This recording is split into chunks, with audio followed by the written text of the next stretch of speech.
Mediocre Rumble Brothers.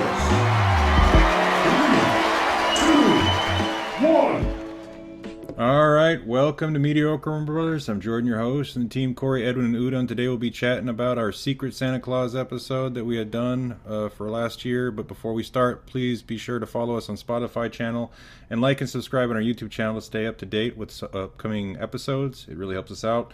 So let's go around with what we did for the week, and then our next go around we'll talk about our games that have received basically a chatting session. So let's go ahead and just go ahead with Corey. You go and go first. Did you say me? Yeah, you. Okay, because that was like massively cut out on my end. You said like 5 words. That's all. Yeah, that's all it takes. Yeah, well, hopefully though, you were saying what was I up to since the year started. Is that To preface this, I guess Jordan has a massive windstorm, because they're not called hurricanes, going on in Alaska, where it's 110 miles an hour winds or something like that. Yeah. Jesus Christ, sounds like the end of fucking days. It looks like it outside, but there's like biblical flooding and things like that. It's like, yes, the tree trunk outside with like a fucking 16-foot diameter is like bending at a 90-degree angle. I live here. Yeah. This is great. Tree's going for a stretch. Yeah.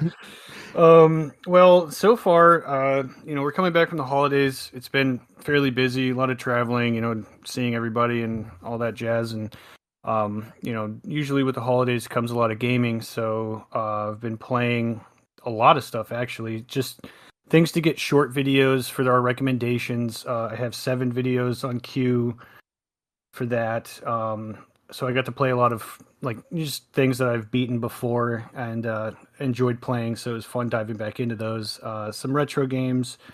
We were playing our game of the month before this for January. And I suppose it's Donkey Kong Country. So, with the new Donkey Kong Country game that was coming out, we wanted to go into the classic, and so we were kind of diving in again. Played some Marvel Rivals, some more of that, which is pretty fun. A lot of Path of Exile 2, which is also pretty fun when I'm not, crashing out at like 1 a.m. from our play sessions where it's I can't focus. We just accepted that, by the way. Yeah. We just like slept and we're just gonna keep playing and just listen to Corey like snore elephant for the next like hour and a half. I'd just flown back from Puerto Rico and was just like, oh god, I can't stay awake. Then I played a game called Eternites that I got for Christmas, and I played that all the way through. I binged it pretty hard. It's a really, I think it's a pretty strong hidden gem game, honestly. It has that charm of it being kind of like a smaller team built game, but it was really fun, and I think the overall like writing was pretty funny and like relatable, I suppose, with the characters, and the voice acting's really good. So it kind of really carries because it's like a weird dating sim / action RPG, and it kind of reminded me of the dating sim JRPG Thousand Arms. So, and that's like one of my favorite games. So it was kind of nice to see like a modern version of that, I suppose. But yeah, a lot of gaming, a lot of traveling. It's kind of nice to be back on a regular schedule again. And I'm going to pass it over to Udon. So my work gets incredibly busy around the holiday season. Luckily, I'm past that now. But that being said, I haven't had a lot of time for a whole lot of stuff. But gaming-wise, when I get a brief reprieve, it's just been Marvel Rivals, Ghost of Tsushima, and Fossil Fighters, which is the game Edwin got me for Christmas. And still liking Marvel Rivals. I'm still loving it, quite frankly. I hate being shoehorned into playing tank every other game, but it's fine. Ghost of Tsushima I'm enjoying, aside from the story. It's not a bad story, I just find it boring. Just like the combat and the scenery in that game. I just wish I could skip cutscenes. I'm like more than halfway through that at this point. And then playing a lot of Fossil Fighters, because I've been very much enjoying it. It's this weird, another creature collector that I've been wanting to try, and now I've gotten the opportunity to, and I really like it. In fact, I already bought the sequel for when I'm done with this one. And I'm kind of hitting a part where the game's getting a little grindy, but it's still enjoyable. It probably needs some quality of life improvements, but I'll get there when I get there. But other than that, that's about all I've been doing, is just circling around those 3 games, and even then, that's not too terribly much. So, what have you been doing, Edwin? So I finished Mario Luigi Brothership on Christmas Day, and it's like it was really like pulling strings. I was like, this the longevity of it, and that last part is just like this just won't fucking end still. But then I finally finished it. I was like, cool. I think my final time was like 66 hours or something like that. Jesus Christ, dude, that was like twice as much as mine. What took you so long? Well, I mean, I think I completed everything except for all the in-game challenges. I was like, I wasn't even paying attention to like the parsnip grandpa collecting, and it was like somehow I still managed to finish that, even though I wasn't paying attention at all. So yeah, I completed that game entirely, and I literally won't have a reason to go back to it. And then I was playing more Lisa, and it's just a really funny game. There's a game that Corey got me for this episode, and I really like it. It's very funny. Then I spent like literally the entire week, just last week, playing Path of Exiles 2 and Zenless Zone Zero, just doing like 5 of the different things that are up for this season that I just completely ignored up until now. ZZZ. Nicole keeps trying to get me back to play it, and I'm just like, this is a joke, by the way, because I'm obsessed with the pink woman. But I'm just like, I'm not playing Zenless. I don't have fucking time to play another gacha game. Stop tempting me. My brain's just like, but what if you did, though? It's like, no, I want to play other games. That Wuthering Waves game or whatever came out too. So I was going to give that a try. I have it downloaded, but haven't started it yet. That game has been out. That's just like, I think it's just the console port. It's another game coming from mobile over to console. Yeah. So I was like, I was trying so hard to like get as much done in Zenless Zone Zero, because the character that was up for the limited gacha poll is like an ice anomaly character, and it was like, and I really fucking needed another ice character because the one I already have is not very good, and it was like, it's ice is an element in that game along with ether that are the weaknesses of the specific enemy monster that you can fight in there. And it was like, literally the two characters I have that can beat that enemy as the stronger element, I have 2 not so good characters that I can fight with. So I was like, I desperately needed the character that was up right now. That's the thing that sucks about gacha games sometimes, when you're stuck with working with, you really need a certain kind of character and you're just not pulling it. When I played Fate Grand Order, like I didn't have a gold saber class for like the entire first year of the game, and it made it really aggravating. I had great character, I had great servants for everything else, but it took me a year to get my first just 4-star fucking saber character, and it made anything having to deal with sabers incredibly annoying. It's like, those anomaly characters are like freaking ridiculous. It's like, I don't think I've gotten like a single one that hasn't been absurdly useful. But that's like all I've done for this week. What have you done, Jordan? So same kind of thing that Mr. Udon was talking about with the Christmas coming around for my job as well. Was stacking up quite a bit of work for me, so it wasn't really giving me much to do when I obviously get back home and then just be tired. But with that being said, I was actually got some cool gifts. One that Udon gave me for Persona 5, that I've been playing that for some time. And then with the additional things I also had gotten from Corey and then some family members during Christmas, I was actually able to get myself the Space Marines 2 game. Haven't really played much of that. I wanted to give it a quick test to see what it was like. It was pretty cool. You know, a lot of guts flying, feeling basically like a god, and just running out there and killing all creatures and shit. It was kind of giving me a little bit of that feeling like you're playing Gears of War in a sense, but a lot more powerful. You know, you didn't feel too like weak. You actually felt like you could really do a lot of damage out there, so that was cool. Haven't tried the PvP one. I was hoping to see if it was going to play like the Gears of War side, where you had the opposing team and yourself go out there like a very small stage, and you just try to take each other out and who would win, and you just do it that way. And then got Path of Exile 2. That one obviously will be free in the future, but I just wanted to see exactly how it played out, so I coughed up to $30 and got it. And I have been super excited about it and having great fun with it. It's been nothing but a blast. It's been a long time since I was actually able to play a dungeon crawler game that was worth a damn, so I have been playing that one nonstop alongside with Persona 5. So still haven't beaten Persona 5. It is a lengthy game, but it is full of a lot of cool stuff. And then Marvel Rivals, of course, we played that. Hence the joke, just accepting sleeping people on the team just to keep us entertained. And that basically is it. So now that we talked about what we did for the week, let's go ahead and just talk about our gifts. So let's start with Corey. So for my gift, it was from Jordan, and he got me Trinity Trigger. Trinity Trigger is an action RPG game that has like a top-down view, anime like aesthetics. The characters are kind of chibi, and overall, I think that it's been pretty fun. I put about 3 hours into it. I have it on PC, so I work a lot on my PC, so I kind of distance myself from it often.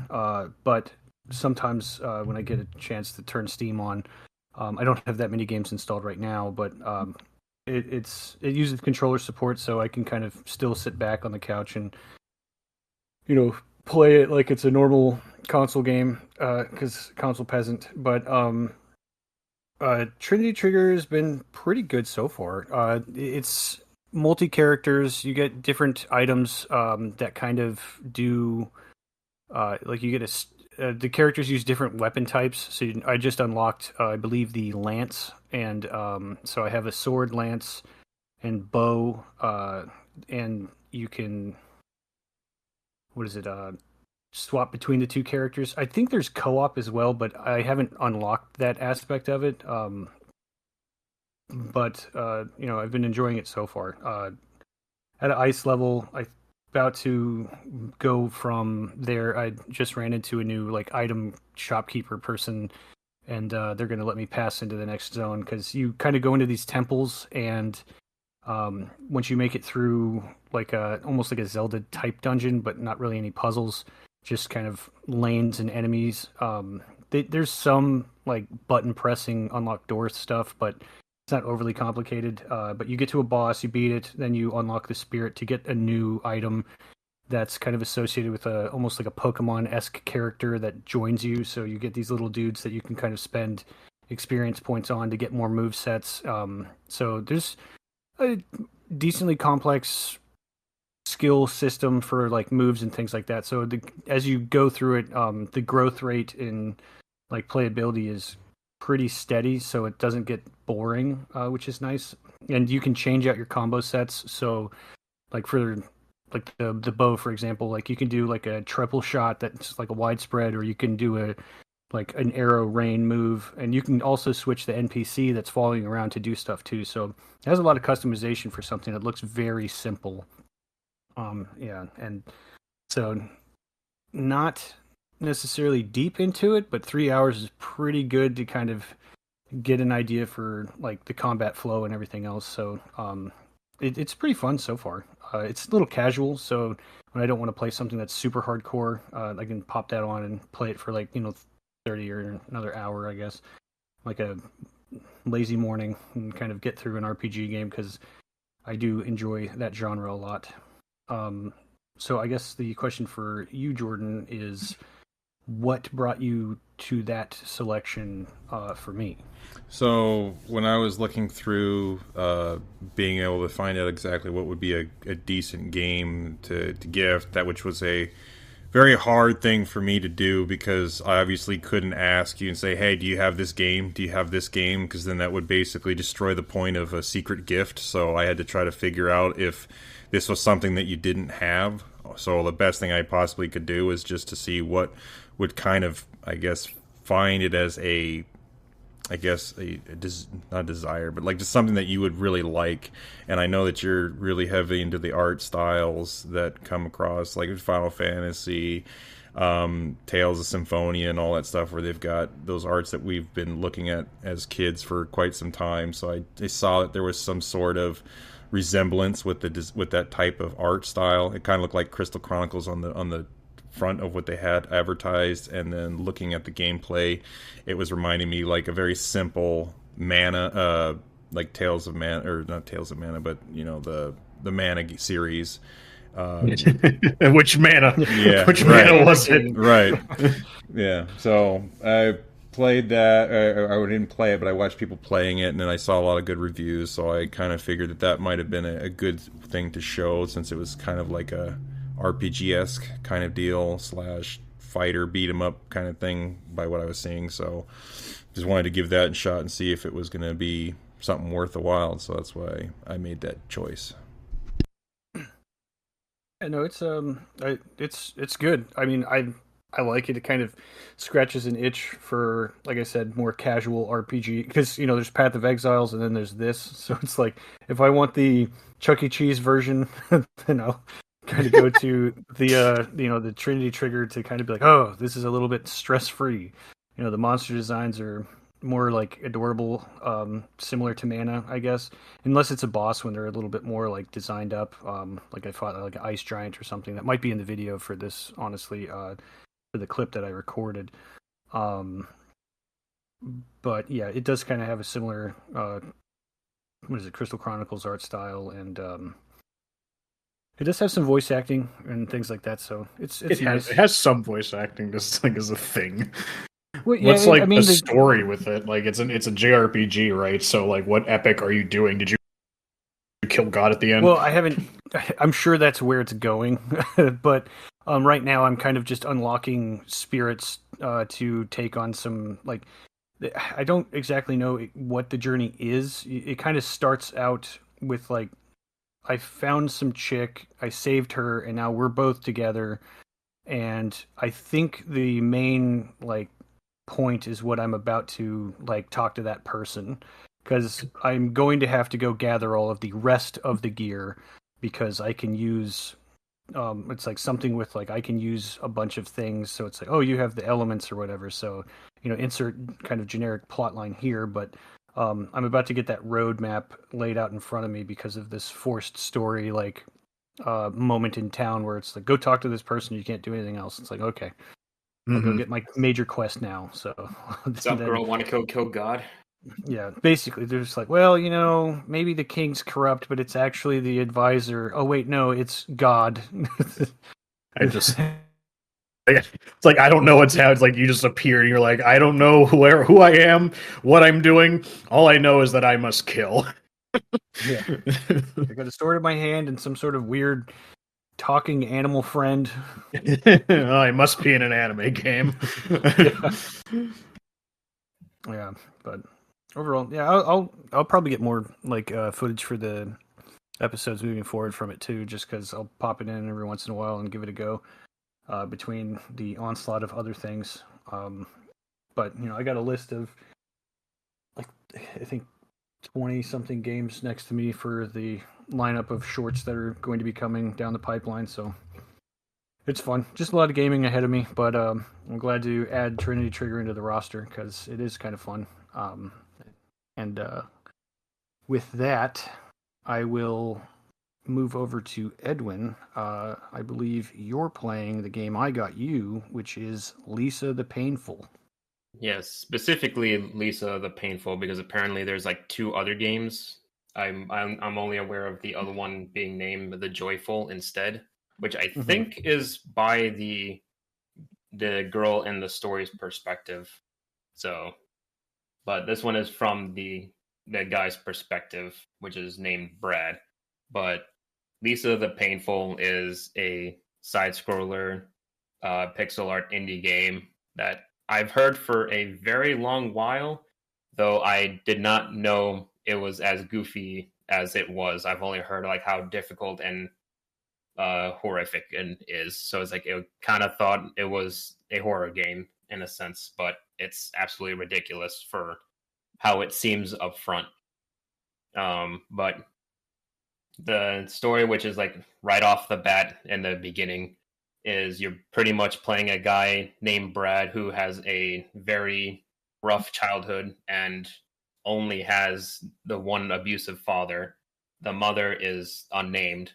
But eventually it's just the story skips ahead from the childhood all the way to like his adulthood, where it's just a post-apocalyptic world of just men, and he just grew up with depression, which is a constant occurrence in the entire story of how it affects him.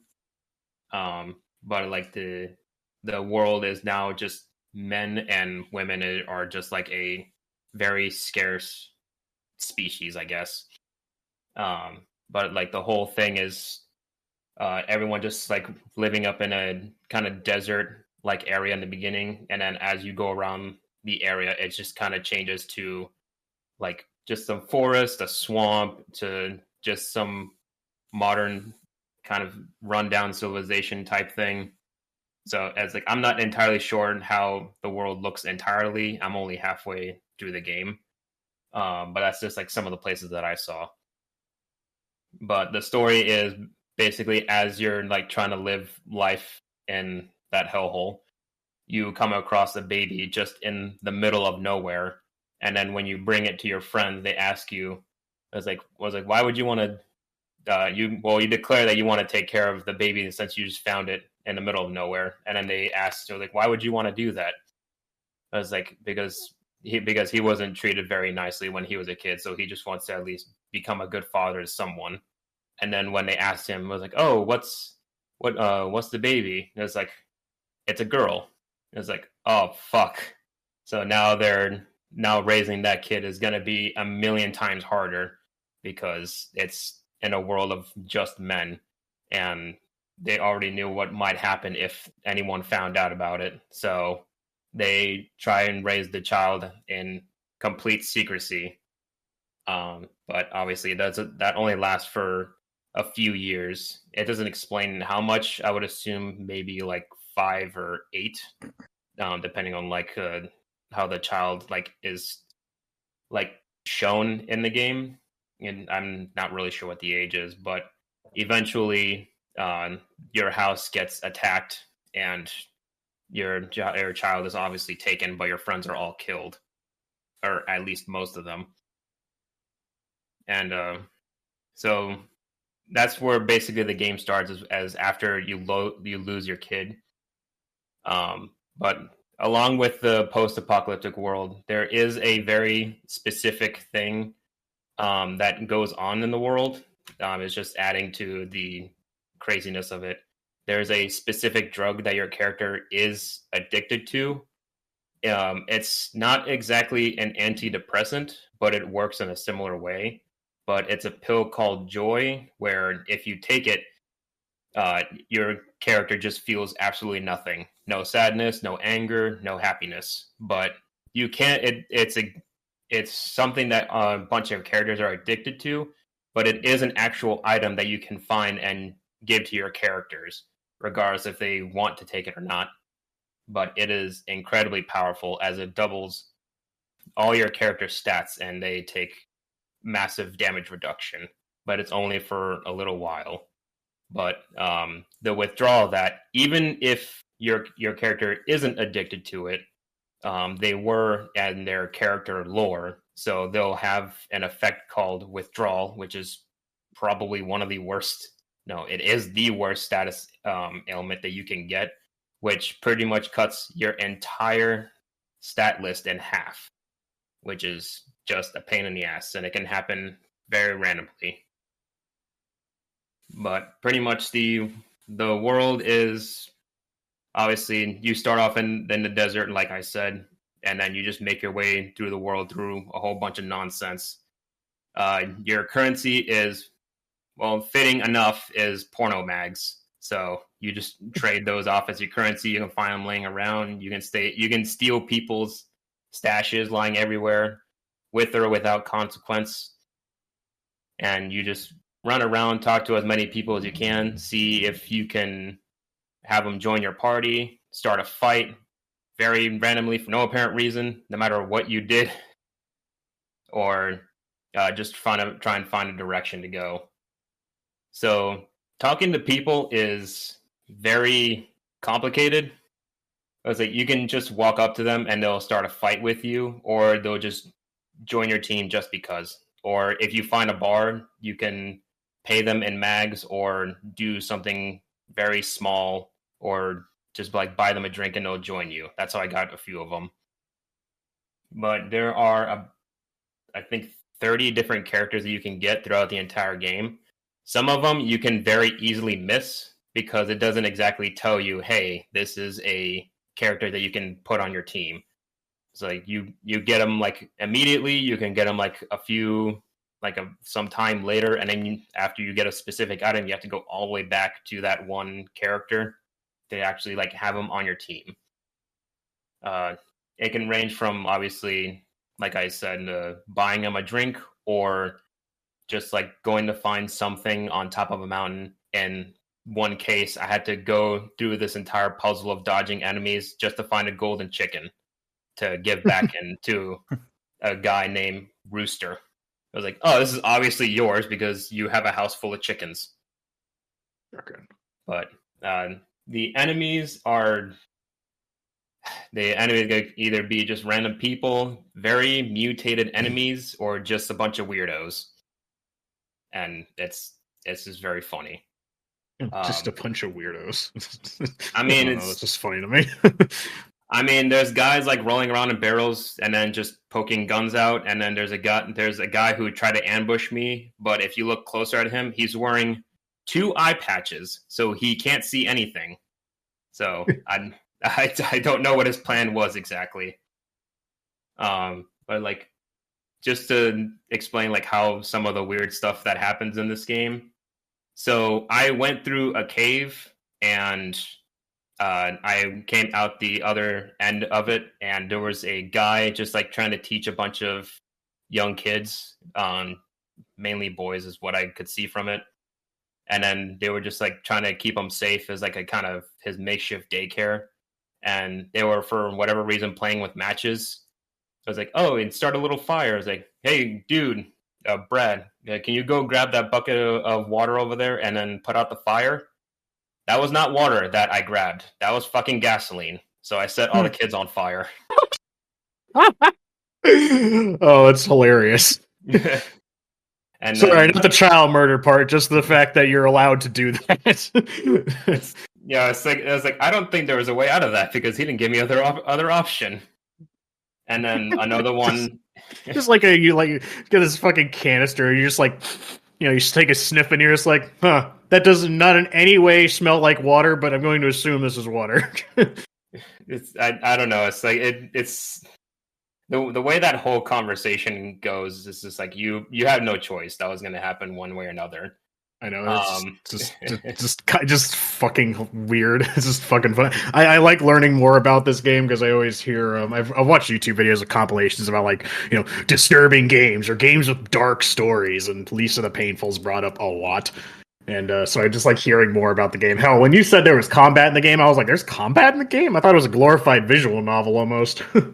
Yeah, but there's like another one. There's like I had no control over this. This literally just happened without me doing anything. I came out another cave, and then a guy, he didn't know that I was there standing behind him, but he was just talking to himself, about to take a shit. And then randomly a spider comes out of the bushes and then just like tickles his butthole as he explains to himself. I was like, oh, it's like there's a little tickle behind my rear. And he looks behind him, and then he just gets scared. Like, oh, it's a spider. And he looks at me with his pants down. He's like, kill it. And it's like I walk over to it and then step on the spider. It's like, you saved me. And then he immediately joins my party. It's like I did nothing but move forward. You just stopped me entirely. And I immediately sacrificed him later. So he's no longer on my team. He's dead. He's dead in the entire game now. But the combat is turn-based, and I'm still trying to figure out some like finer details. like the speed mechanic. I'm not entirely sure who goes first or not, but it is team based. It's very Earthbound like sequence wise, and then you have obviously your health, but you also have characters that will have either SP or TP, which I think is skill point or technique point. The skill point works like magic points, which is just basically just a special ability that they can do, and TP is kind of like a stockpile point where when you deal damage, you get some points to the meter, or when you take damage, and it's relevant to how much damage you deal and how much damage you take. And those are generally the more stronger ones, but it's just trying to build up some of that resource during the battle, so it's not available to you right away, unless you get your character drunk, which is obviously has its own side effects to doing that. But there's a lot of characters. There's a lot of you'll have to read up on. There's like 30 characters and 30 status ailments, both buffs and debuffs. So that took a little bit for me to read. The characters vary a lot. They can do a lot of things. They can do very minimal things. I'm still finding out new things with these characters. I still have absolutely no freaking idea like how to maximize their potential. But I think I collected maybe 10 characters and killed off 4 of them at least, because that's just the name of the game. It would be a very perfect game to me. However, I do have like 2 gripes. One of them I'm not really sure I would say is a difficulty thing, because it just seems pretty unnecessary considering how difficult the game already is. It is very difficult. You don't lose your allies. You obviously can't die yourself. Even if you die in game, your main character Brad will just come back to life for you to play as with only 1 health, but the rest of your characters will be knocked out until you rest. But during battle, your characters, if their HP hits 0, they're not dead, they're just knocked out. But there are some sequences where there are too many sequences where you can lose characters, where you're forced to either sacrifice something that you own, whether it be a body part, your money, or your possessions, or just willing to risk not needing an ally and sacrifice them instead. But your allies can be sacrificed. They can abandon you for no apparent reason when you rest. They can get kidnapped, or just whatever thing I haven't seen happen yet. You can lose allies way too easily, and I feel like the most unnecessary is just they abandon you just like that after resting. So if you're gonna play Least of the Painful, save before you rest, which is a very odd thing to do.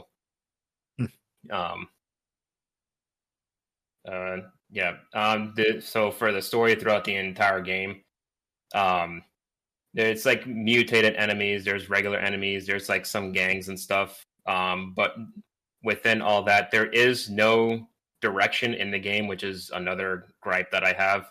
So it's a lot of wandering, and some character will give you like a hint of what you need to do, but they won't give you a direction of where to find it. But as you go everywhere, you'll find the companions, you'll find better items, you'll find the thing that you need to. But you'll get to like some areas where you're just like, oh, it's a wasteland, and then all of a sudden you're just like in like a very peaceful like neighborhood for no reason.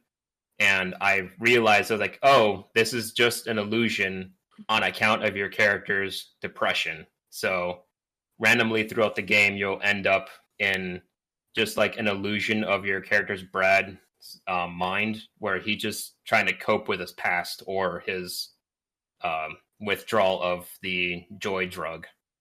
So it can be very depressing at times when you're going through the story, but just playing through the game and talking to all the characters, it just makes it very wacky and funny, which kind of reminds me of what Jordan was talking to me about when he mentioned Yakuza. And I feel like those games are concept wise somewhat similar, and like how serious they can get and how ridiculous they are.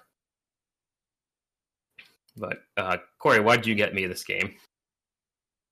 Well, I know that you enjoyed like the Paper Mario series, and I know that that's like such a lighthearted version, like game compared to this.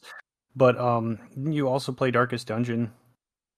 Yeah, this game is not. It's like it's difficult, but I still say Darkest Dungeon is still the hardest thing I've ever played.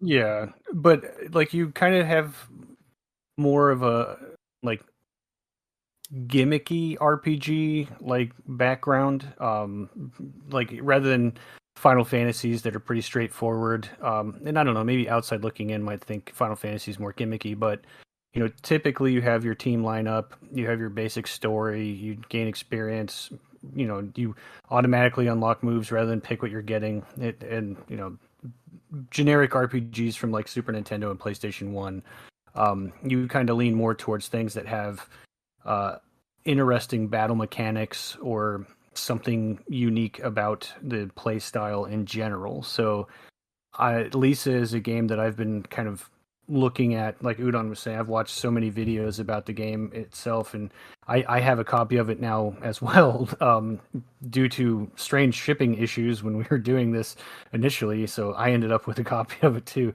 And I've played like the first, I think, hour of it.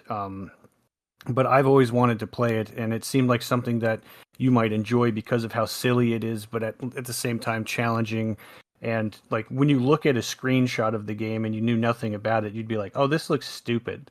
But when you really dive into it, it's like, "Oh, this is a lot more like complex than I thought it would be." And so that's kind of what I wanted to give you, something that might look, you know, looks could be deceiving type of game where it's just this silly little RPG, but then once you dive into it, you're like, holy shit. And it has like, you know, dark undertones, but goofiness at the same time with all of the characters, especially like Terry.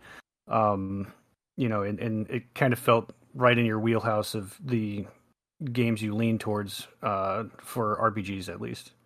Yeah, and I saw like I've known like very little about Lisa, and then you told me some of it.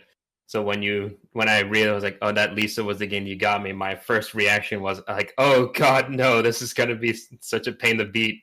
But it's like, no, I'm very much enjoying playing it.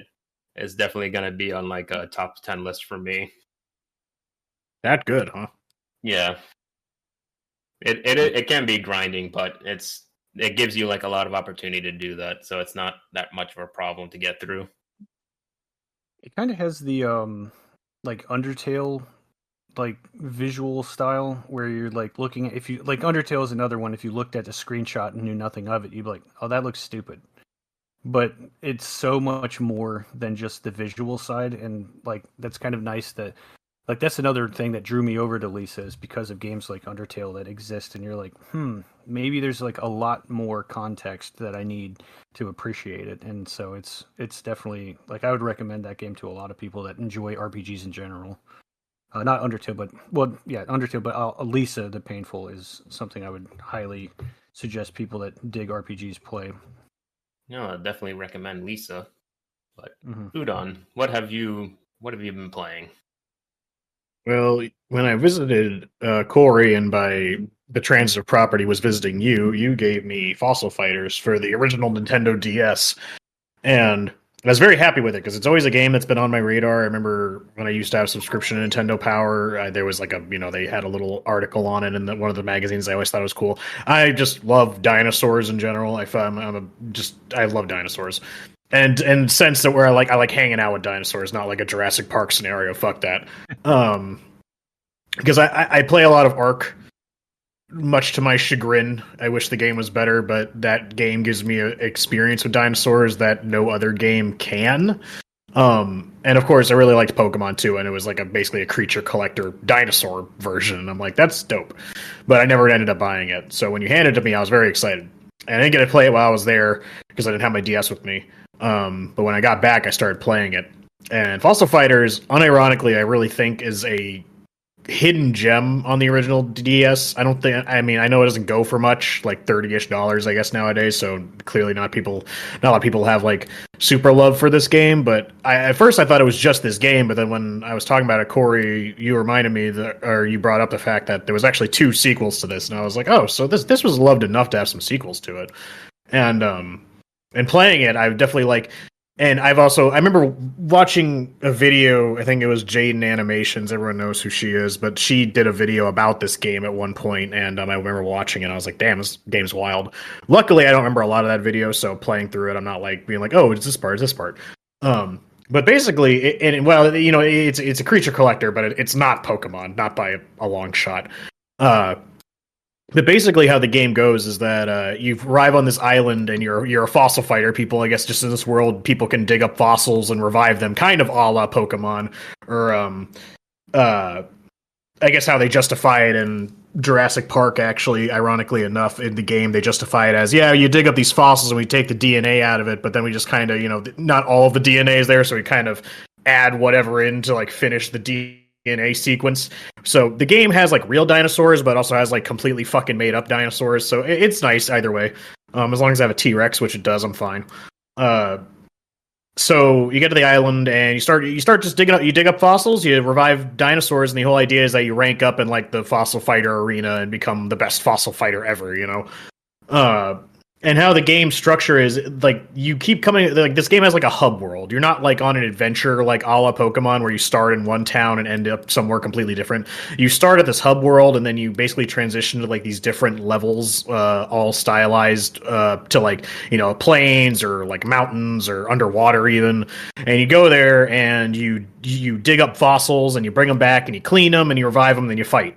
And this being a really early on DS game. I don't think it was a launch title, but it was definitely one of the first games that came out for it. It takes heavy use of what the DS's capabilities were. So the touchscreen you use very heavily because that's the entire process of extracting and cleaning up fossils from like chunks of rock. And using the microphone because while you're doing it, like dust will accumulate on top of the fossil and you have to be careful with it. So you have to blow into the microphone to like blow all the dust away. So it's interesting, and I also quickly reminded myself that I don't have my new 3DS XL stylus anymore, so I have to use my tiny baby stylus, and it's probably the only downside to this game is I'm using it. I kind of cramp my hand if I'm playing too long because the tiny stylus I have to use. But so that mini game is like the cornerstone of like the gameplay almost, aside from the battles. It's that and the battles are the main parts of the gameplay. And I was excited to learn that the mini game for cleaning the fossils is actually really hard to do well anyways. So a basic way to understand it is that anyone who's played Pokemon Diamond and Pearl or Platinum has remembered, or I guess the remakes as well, you can go down the underground where you can dig up stuff in the walls, and the mini game consists of using like a hammer and like a pickaxe to like dig up stuff in the walls and to not do too much damage to it, or else it'll collapse and you have to try and get everything out of it. It's really similar to that, but a little bit different. So every time you get a fossil, which is like a chunk of rock, and the chunk of rock's like design will change in certain ways to make it even harder to extract the fossil, because you're not supposed to damage the fossil underneath it. The more you damage it, the less valuable, less points you're going to get. And if you damage it too much, it's just completely worthless. So use a hammer to like crack the hard outer part, and then use a drill to like do the fine details. And you get a score out of 100, and 100 being the best, 0 being the worst. And depending on what it is you're getting out of the rock depends on like how much damage it can take, or else you're going to fail the minigame. But so you dig out the fossils, and the better you do, obviously the better score you're going to get. And when the score is higher, this correlates directly into your dinosaur stats. And so like, let's just take a T-Rex, for example. A T-Rex is going to have, I think it's 4 fossils. Yeah, four pieces of it that you can dig up. You have to dig up the skull first. And when you dig up a skull of a dinosaur, you revive that dinosaur, can use it right away. You can also dig up their arms, their legs, and their tail. And each one of those adds more and more points to the dinosaur, making them stronger and stronger and stronger. So you're really incentivized to get high points in the minigame. And it's really fun to do well. And, and the more points they get, they'll rank up. They get more abilities and stuff. That's basically their experience points, because battling in the game doesn't level them up like in Pokemon. They'll get more stats when they win levels, like more life points, which is kind of neat. But the doing well in the mini game is the cornerstone, like the main way to increase your dinosaur's power is going out and finding all their fossils and then extracting them properly. And you can even find rare versions of each piece of the fossil that gives you 25 points on top of that. So if you get a rare fossil and get a perfect extraction, you get 125 points total, which is the max you can get for any one piece, and it's really cool. And then even if you have extras, and it's like, well, you can dig up extras, and even if you don't do as well with them, or you can leave them with this robot to do it automatically, they basically get recycled into points where you can use them to get other fossils. So like even digging up the same thing, once you get 100 points on a fossil, digging up the same thing again is not worthless. So that's like the digging minigame, and that's also correlates to like the main way to make money in the game, because you do have random fossil fighter battles, but you don't get money at the end of any of them. I'll tell more about that in the field later, but the main way to make money is that you dig up jewel rocks, which is you go through the same mini game, but you're just digging up like a gem inside, and they're generally pretty easy, but that's like your main way to make money, which is kind of tedious because you have to go dig up all these rocks, extract them all, then sell them to make any money, and some of the upgrades are really good to cost a lot of money. But that's just how it goes in RPG. The battling, on the other hand, again, not like Pokemon, it's a bit confusing, but once you get the hang of it, it's not so bad. Basically, you have 3 dinosaurs on the field at one time. You have like your main active dinosaur and like your 2, or I guess in this game they're called Vivosaurs because they, again, as I just said, a lot of them aren't technically dinosaurs because they're creatures, so they call them Vivosaurs. So you have your main attacking Vivosaur and then your 2 side Vivosaurs, and your attacking one's the one that can do the most damage. Your side ones can attack, but they don't do as much damage unless they're like in the active spot on the field. And you get like this allowance of points to use every turn, and certain circumstances, depending on what happens each turn, will determine how much you get. But which will let you spend on using attacks and stuff like that. And you just fight to see whose Vivosaur is left standing. You can like retreat Vivosaurs, switch them out with the spots and stuff like that. And there's status effects like poison, panicking, excitement, stuff like that. It's like taunting and like poisoning obviously does damage over time and stuff. And then like Pokemon, there are types in this game. It's kind of strange how they did it. I just like the type system seems kind of shoehorned in. I kind of almost wish they didn't do this, especially because anything that adds elemental typing and doesn't follow Pokemon's logic immediately loses me. So in this game you have like, I think it was like fire, earth, wind, water, and light, I think, or something like that. And then there's normal, which doesn't interact with anything. But like, it's like wind is good against, wind is good against earth. Water's good against fire. Fire's good against earth. Like but anyways, so unlike Pokemon, where it's like, obviously you look at Charizard, it's like, oh, he's a fire type. They kind of like randomly assign the dinosaurs types. And they don't use elemental attacks, if you know what I'm saying. So, like, you know, Charizard can use Flamethrower, he can use Fire Blast, he can use Flare Blitz, you know, all these fire-based attacks. He can also use Scratch or Bite or, you know, like Fly and stuff like that. But these dinosaurs don't have elemental powers. They're just given this elemental affinity, and all their attacks are just that element. So it's like, if anything Charizard did, whether it be Body Slam, Scratch, whatever, they're all just fire type regardless, just because he is a fire type is how the game handles that. So it's kind of strange. It doesn't feel very intuitive. It's probably the weakest part about the system. And like Pokemon, you know, you do more damage against stuff you're good against, and your resistance against you take less damage and stuff like that. But it's still neat regardless. And then so how the game loop kind of goes is that you get access to an area, you go there, you dig up a bunch of fossils, and during that you usually do some kind of like story beat to progress the plot, which as of right now is just like this. They have like their equivalent of Team Rocket who's just going around fucking up, you know, stealing fossils and shit. I know it gets kind of wild later, but I haven't gotten there yet. But so you go there, you dig up some fossils, do some story stuff, come back, do a boss fight in the arena, and rank up, unlock a new area, rinse, repeat. So at least so far, it's how the game is going, and I'm on like the 5th area.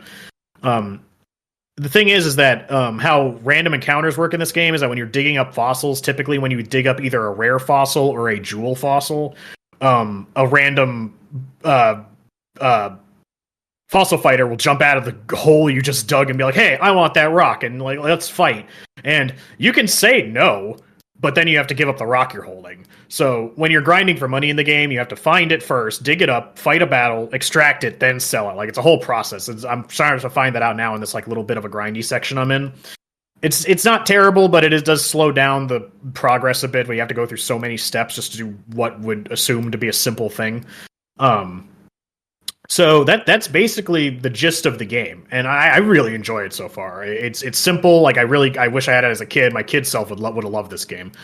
The character models, it's a really early, like how the game looks. It's a really early DS game, so the models are very, very basic. Especially the human models are really rough. They're like 30 polygons, and they walk around like they're action figures, like eater, like you're like a marching soldier in a line, like your arm motions and stuff. It's kind of silly to watch. The Vivosaurs themselves look pretty neat in the battle animations. Again, they're still pretty low poly, but that's clearly where their modeling efforts were going to, was the dinosaurs, not the character models.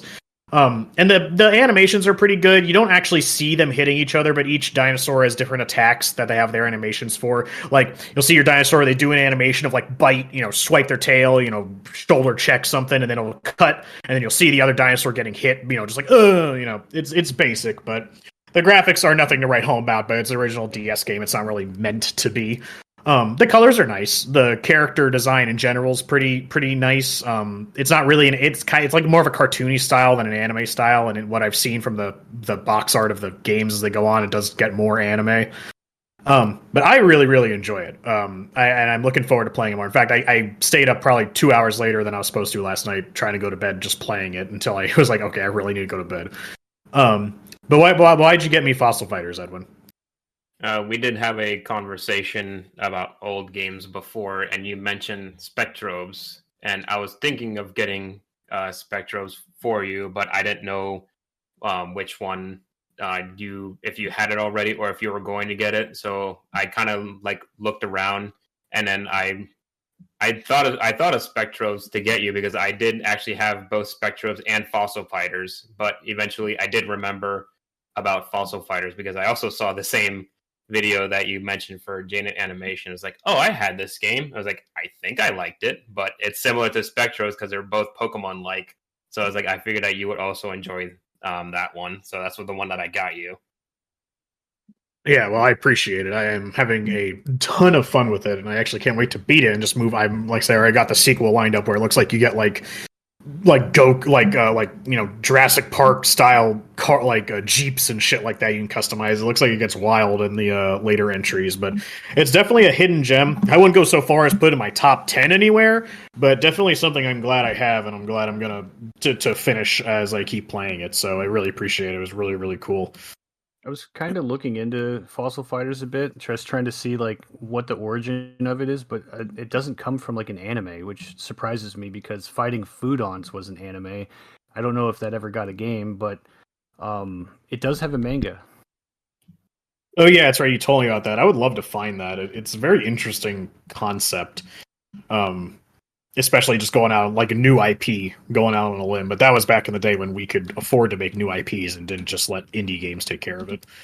Yeah, when you made the connection for the fossil mining and the diamond and pearl mining as well, I looked up the release date for both of them, and they were a year apart. So it's clear where they got the idea from. I just really like that one spot of the game. It was like, I'm going to do a whole thing about this. I mean, if they did it, they definitely did. I mean, obviously, it's the best kind of it though, because it's like,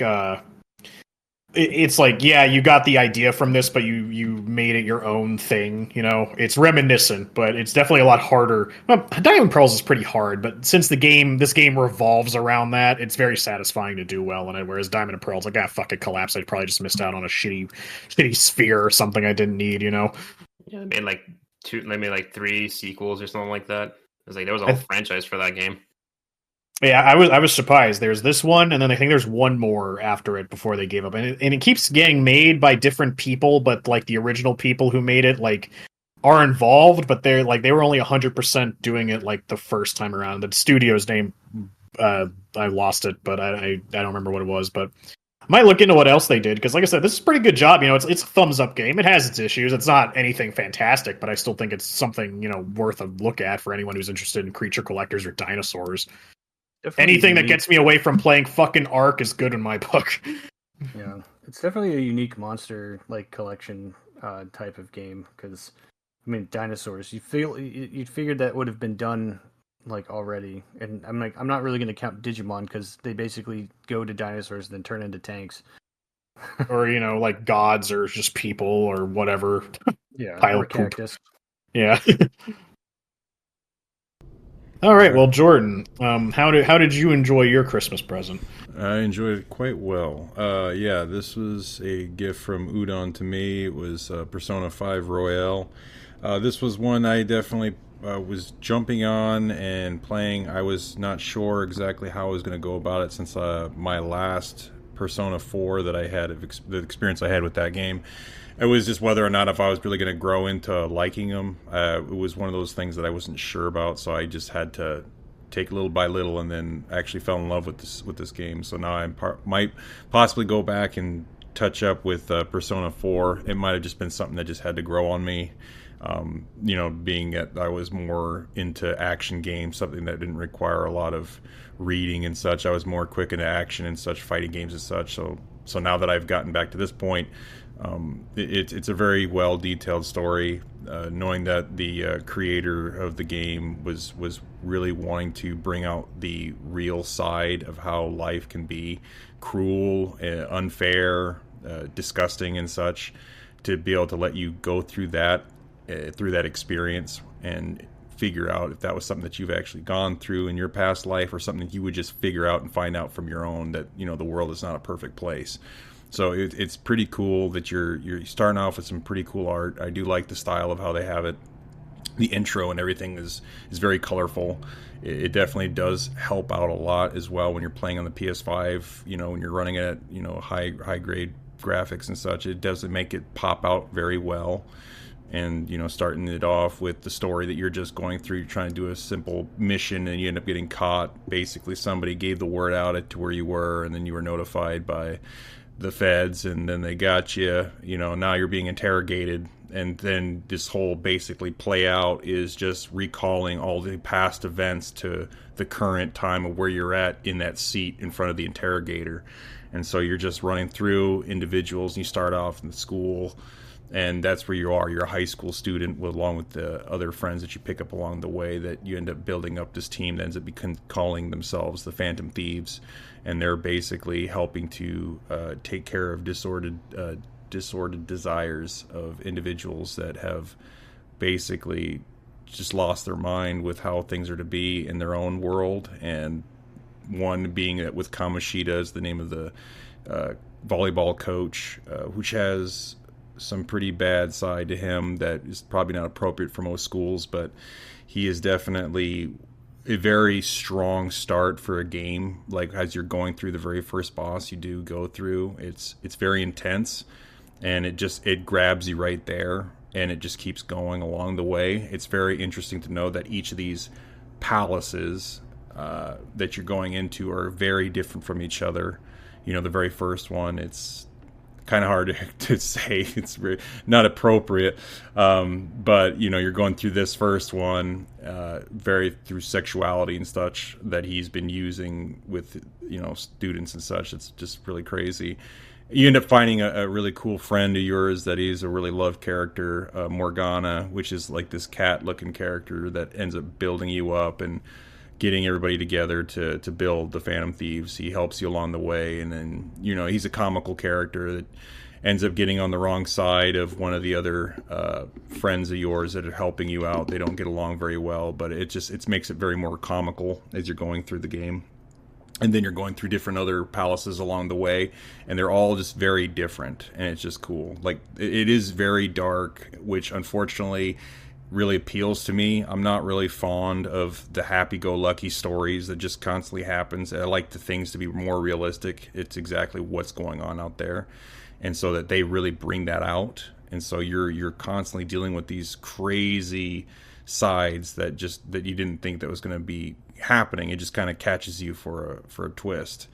And it also brings you into the fact that you're not just constantly doing these missions, these palaces, but you're living your average life as a normal student, while at the same time being a unannounced vigilante, as you don't want to tell people who you really are, so you keep that a secret, kind of like Batman, you know. But you have your exams, you're studying, you're reading, you play video games, you go out to bars and stuff like that. You just got that whole full of realism that actually was really cool to see. So it definitely kept me very more intrigued with how it went, and also the fact that I like the art style of the Shin Megami series, and the fact that Persona is a part of that was really cool. A lot of the monsters and such is relatively similar to what you come across in Shin Megami Tensei, like the Vengeance that I was playing before. So when I saw those characters align with each other, it was really, really awesome, and it definitely kept me engaged because, again, it was something I've already been used to, so it wasn't hard for me to adapt.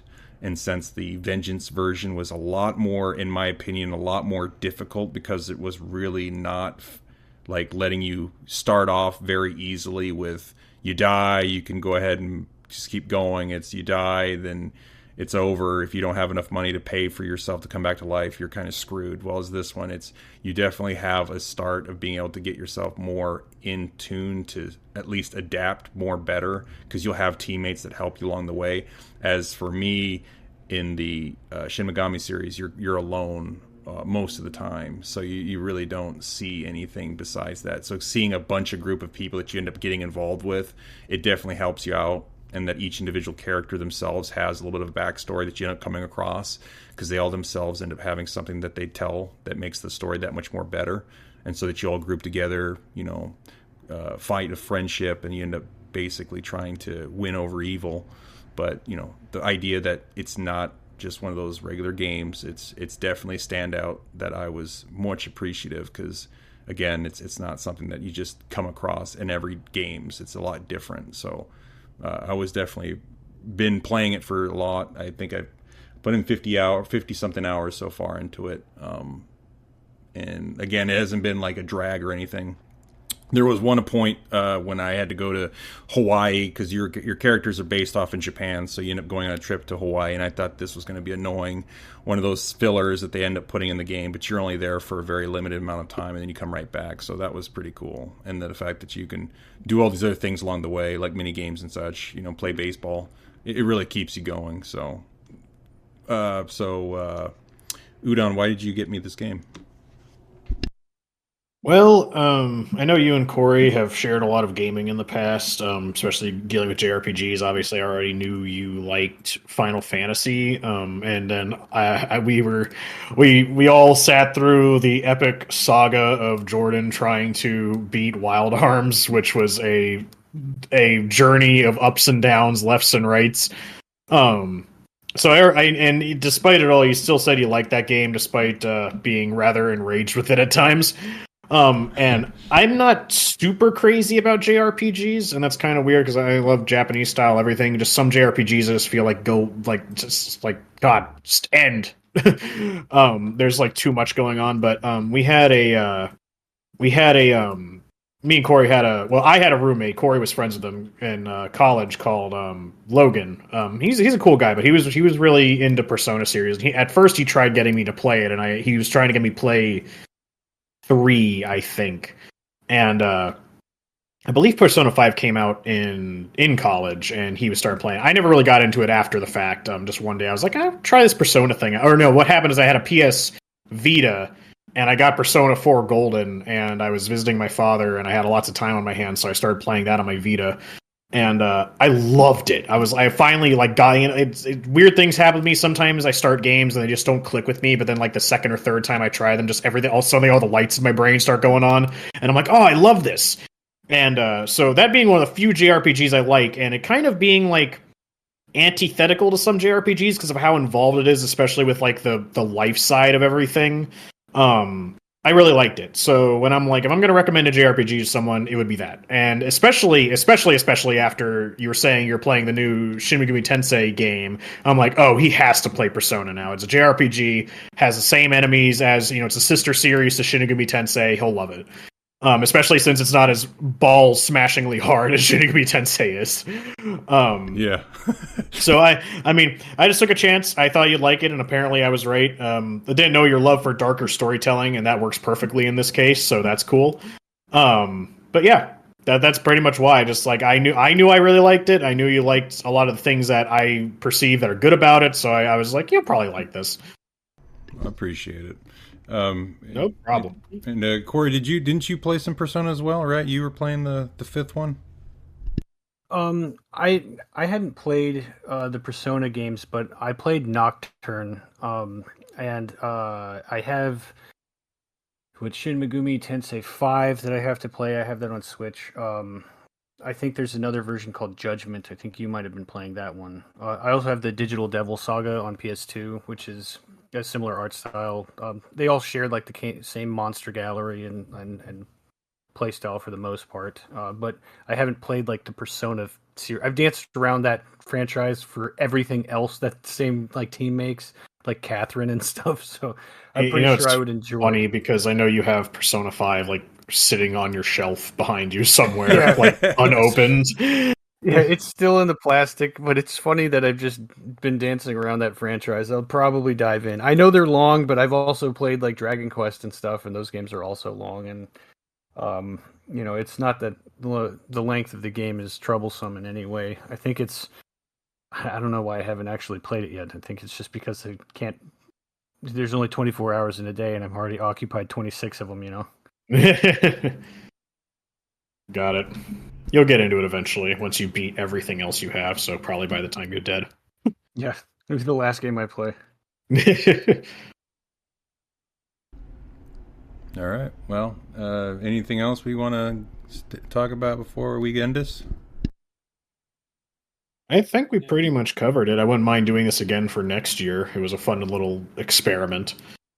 Definitely. Yeah. This time I'll order my game a little earlier so that it doesn't get here 2 weeks before Christmas, and we have time to play it. So, I'll aim for a better one of those, and we'll do another shuffle up to make sure we get somebody else. I already have some lined up. God, I'm gonna get you Fear and Hunger. That's what I'm gonna get you. All right. Well, I guess we'll be wrapping it up. Be sure to follow us on Spotify, Twitter, and YouTube channel to be notified of new episodes. Rate us 5 stars if you enjoyed today's episode.